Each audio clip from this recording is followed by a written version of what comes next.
Em saída de campo para a disciplina Problematizando o Desenvolvimento Rural, Questões e Perspectivas Contemporâneas, do Programa de Pós-Graduação em Desenvolvimento Rural da URGS, visitamos os distritos de Vila Seca e Criúva. Vila Seca e Criúva são distritos de Caxias do Sul, uma das maiores cidades do Rio Grande do Sul, com uma intensa atividade industrial e uma das populações que mais crescem no estado. Os distritos visitados, localizados no bioma Campos de Cima da Serra, estão na região em que foram demarcadas bacias de captação de água para o abastecimento da cidade de Caxias. Em 2014, foi inaugurada a barragem do Arroio Marrecas, hoje a maior barragem do estado, e outros barramentos estão planejados para a região. Com a demarcação das bacias de captação, os moradores do lugar viram seu cotidiano modificado pela introdução de um intenso regramento ambiental com presença constante de fiscalização.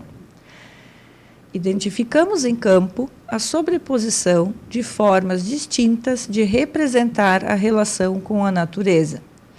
A SAMAI, empresa pública de Caxias, encarregada da captação de água, orienta-se por uma visão preservacionista que concebe toda intervenção humana como nociva ao ambiente, enquanto os moradores do lugar reivindicam serem detentores de saberes compatíveis com a preservação dos campos, saberes que resultam de uma ocupação tradicional. Consideramos os elementos encontrados em campo como evidências da existência de conflito socioambiental, com o objetivo de problematizar a questão e ampliar referências, ouvimos professores e pesquisadores que trabalham com as temáticas em torno do conflito.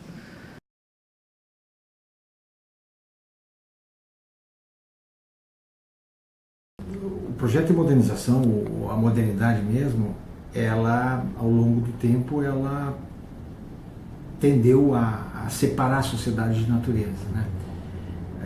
Hoje o que a gente encontra são praticamente duas esferas quase que opostas, separadas e opostas, né? E o ser humano sempre encontrou, na modernidade, na modernização, encontrou ou busca encontrar formas de dominar a natureza, ou seja, a modernidade é, em última análise, a dominação da natureza, né? Então, e essa dominação pela natureza se dá, historicamente, por via das técnicas, posteriormente com o advento da ciência, por via de tecnologias, né? E o que acaba por concretizar, de alguma forma, essa separação. O que a gente vê hoje como efeitos de problemas ambientais, muitos são decorrentes dessa tentativa de intervenção, de artificialização mesmo da natureza, né? Então todas as práticas agrícolas ou outras, vão muito nessa direção de separar cada vez mais sociedade e natureza. Como se fosse impossível imaginar uma sociedade completamente separada do seu meio físico, né? Todas as tentativas que se pensa do ponto de vista de preservar ou conservar a natureza, muitas delas vêm na tentativa de diminuir que alguns chamam de impactos humanos no ambiente, né, ou na natureza. A preservação realmente significa você preservar de forma integral, né, um tipo de ecossistema sem praticamente nenhum tipo de intervenção, né? Seria quase um santuário. Porém, hoje, nós estamos verificando que o ser humano também ele precisa estar integrado com a natureza e ele faz parte da natureza também, né? Ele é um ser a mais nos sistemas ecológicos. Então, a retirada do ser humano de uma maneira total dos sistemas ecológicos e até de unidades de conservação, enfim, não é uma coisa que eu vejo com bons olhos. Isso está sendo revisto, inclusive, nos conceitos mais modernos, no que se fala em conservação. Aí a conservação ela implica na possibilidade do ser humano intervir nesses sistemas de uma maneira bastante restrita, né, em atividades mais sustentáveis, que não alterem de uma maneira profunda o funcionamento desses sistemas. Então a conservação é um conceito que, digamos assim, está cada vez mais substituindo aquilo que era o preservacionismo, que era uma forma talvez de obsessão pela preservação total sem o ser humano, né? Só que o que limita essa expansão das áreas florestais? São os distúrbios, seja o fogo, seja o pastejo. Por isso a importância desses faz parte do ecossistema campestre, seja aqui, seja na África do Sul, seja na Índia, em qualquer área em que você tem essas áreas campestres, seja no Cerrado também, são áreas abertas, dependentes do distúrbio. A partir do momento que você tira o distúrbio, essa área tende a se tornar uma área florestal. E daí você perde toda aquela grande número de espécies que a gente tem nos nossos campos. Aí você pode falar do número de espécies que a gente tem, que é bastante expressivo. E isso que ela está comentando me chamou a atenção, claro, porque aí, no momento que tira o animal, tira o fogo, essa vegetação, que é o que ela comentou, passa para o que o pessoal chama de capoeira, passa pelos arbustos, por aquela capoeira que não serve, o pessoal diz não serve para nada, não é? Para depois se tornar uma floresta mais desenvolvida. Por isso que hoje ele tem discutido muito com o pessoal também de unidade de conservação, essa de proteção integral, que para a vegetação de campo não se presta, não pode ter proteção integral, tem que ter manejo. Se não tiver manejo, a vegetação de campo será perdida. Isso já está definitivo, é definitivo. E já em unidade de conservação, já os gestores já estão começando a repensar e já estão começando a discutir manejo dentro de unidade de conservação. Senão não faz sentido, porque não vai se manter a vegetação, se não for assim. O que tinha aí? Só para ter uma ideia, aqui no Rio Grande do Sul a gente tem aproximadamente 2.600 espécies. E só para comparar com espécies de árvores, para o Rio Grande do Sul a gente tem 500 mais ou menos 500 espécies de árvores. Então, por mais que você olhe uma paisagem campestre e pense assim, nossa, tão homogênea, tão sem graça. Se se abaixar, por vezes, em 1 metro quadrado que a gente faz geralmente os nossos levantamentos, a gente encontra 40 espécies em 1 metro quadrado. Então, a gente tem uma riqueza de espécies muito grande. Sim, mas isso dá mais ou menos 5 vezes mais do que tem a vegetação florestal. Só que a gente não conhecia. Há pouco tempo, desde os últimos tempos, é que a gente sabe que tem uma diversidade muito grande. Porque os estudos foram aumentando cada vez mais e a gente está descobrindo cada vez mais espécies. Então tem um potencial muito além do que a gente imaginava, uma diversidade extremamente alta. Isso só a vegetação desta região subtropical do mundo é que tem essa diversidade alta. No momento que a gente vai para uma região equatorial, uma região temperada, não tem essa diversidade que nós temos aqui. Isso a gente vai encontrar só nessas latitudes aqui, nessa porção que nós vivemos.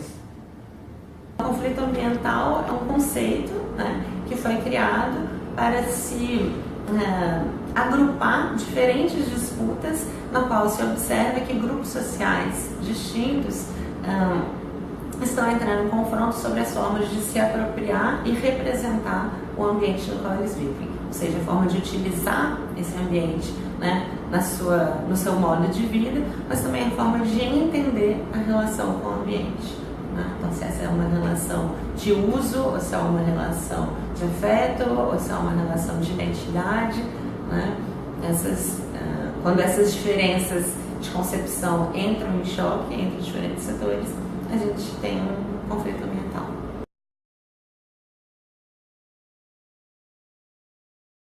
Eu pesquiso Vila Seca e Criúva, 2 distritos de Caxias do Sul e suas vizinhanças, desde meados de 2011. E meu interesse maior de pesquisa é a paisagem dessa ruralidade. Esses 2 distritos estão próximos dessa cidade tão grande que é Caxias do Sul, a segunda maior cidade do estado. E eu chego nesse lugar atraída pela história da agricultura em convívio com os recursos hídricos. e eu estudo a paisagem com relação à ruralidade do lugar, né? Quando eu falo lugar, é diferente de a gente falar local. Lugar é um local com identidade, é um local com o qual a gente tem uma relação afetiva, identitária, enfim, é uma maneira especial de estudar o lugar. As pessoas desse lugar, elas têm esse sentimento da paisagem, né? Que é uma maneira especial de entender o seu meio de vida, né? Elas se relacionam com o mundo tendo essa noção, né, da paisagem, que é diferente de ter um sentimento com relação ao ambiente em si, né? E mais do que isso, né, elas encaram a paisagem como um bem de uso comum, né? Ou seja, é um recurso cultural que elas têm, né, presente nas suas vidas já há muito tempo, né? Porque esse estudo que eu faço de paisagem é baseado num autor francês que se chama Augustin Berg. Ele tem uma série de critérios empíricos para verificar se existe esse sentimento da paisagem ou não num determinado lugar.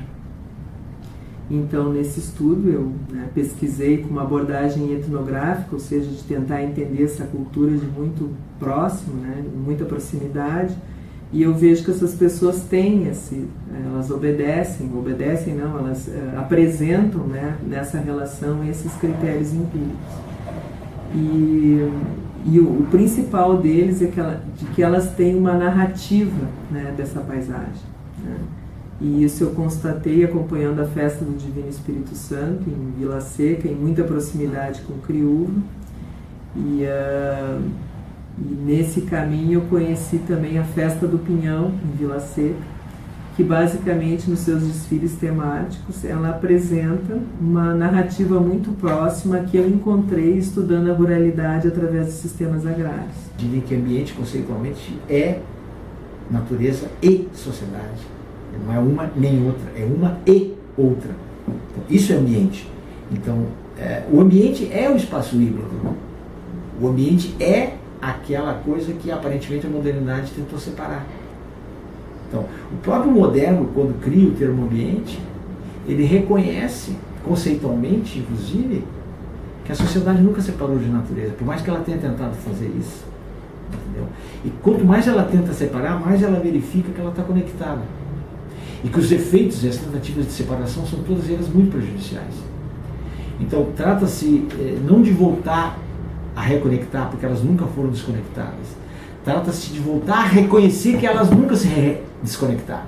O ser humano ele pode desempenhar, ele desempenha um papel importante desde que se parta de um planejamento, né, de políticas públicas que mantenham essas atividades dentro de um patamar possível, né, e os órgãos ambientais estejam preparados para entender a importância de atividades como o extrativismo do pinhão, da erva mate, de frutas nativas, de fibras, de artesanato, né, desde que esses ecossistemas se mantenham e ao mesmo tempo também gerem renda, e aquele ecossistema, vamos dizer assim, ele não vai ser convertido numa monocultura ou convertido numa área industrial, um parque industrial, como uma obsessão dentro da lógica atual, né? Na área ambiental, procura sempre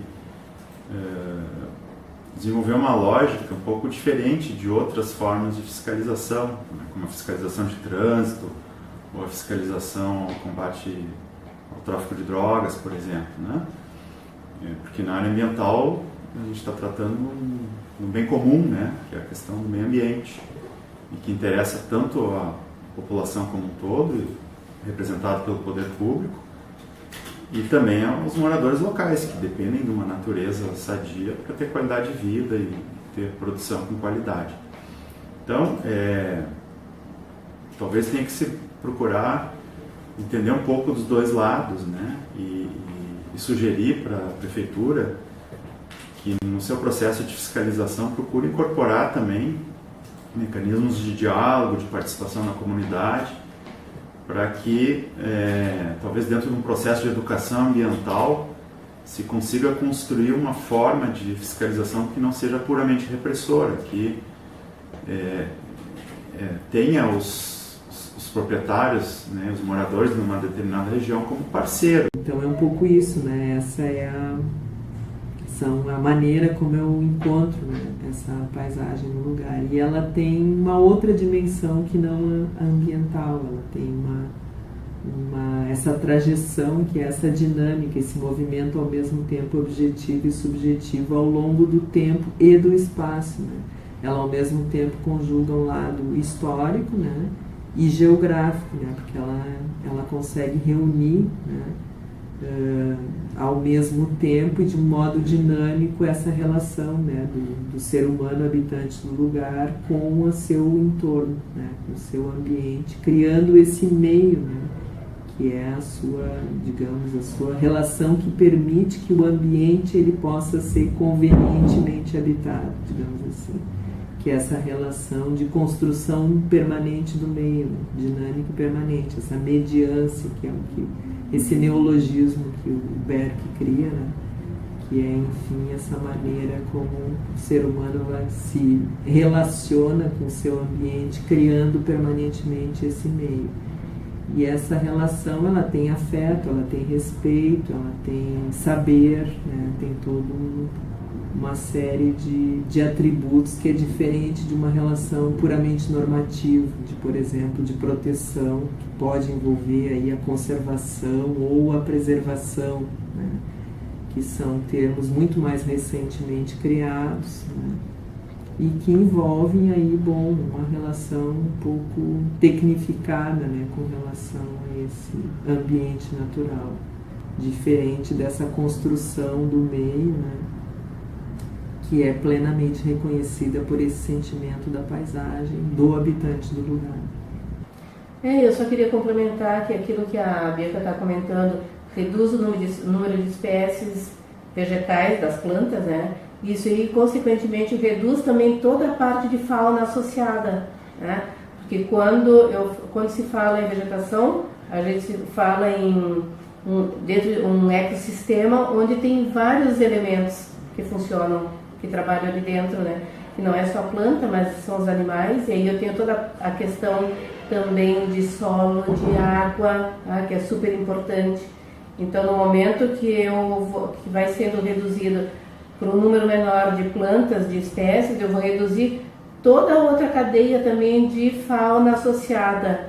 E é isso aí que dá o equilíbrio a todo esse ecossistema de campo, né? Vegetação de campo. Como qualquer outro ecossistema, né? Então é uma cadeia muito maior do que só planta ou só... tudo está interligado. Que essa interação fornece os serviços ecossistêmicos, né? Que significa serviços ecossistêmicos que a gente pode falar, claro, captação de carbono no solo, né? Fixação de carbono no solo, qualidade de ar, quantidade de água no solo, né? O solo, retenção de umidade no solo, né? Tem um monte de serviços ecossistêmicos importantes para o homem. Estou falando para a sobrevivência de todos, inclusive do homem, porque o homem faz parte disso aí.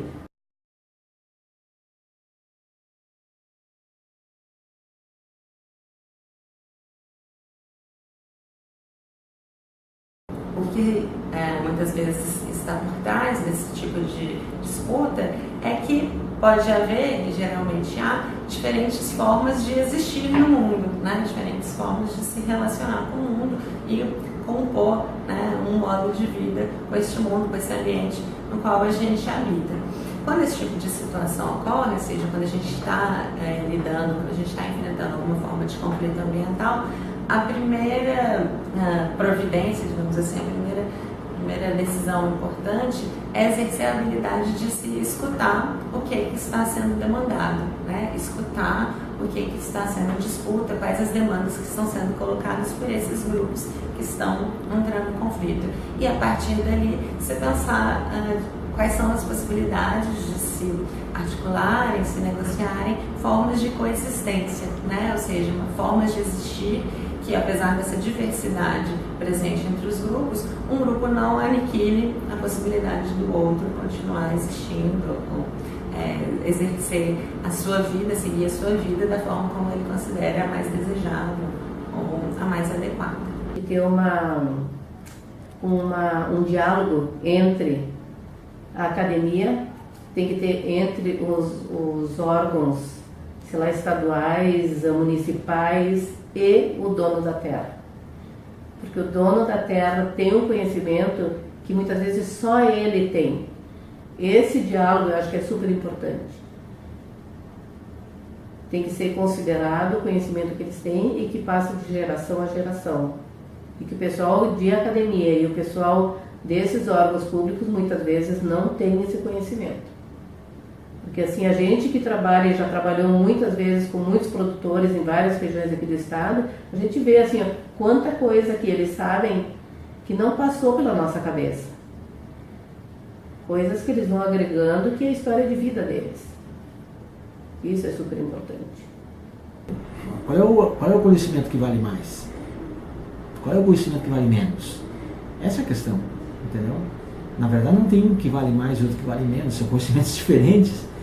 E melhor ainda, são conhecimentos que se potencializam na hibridação.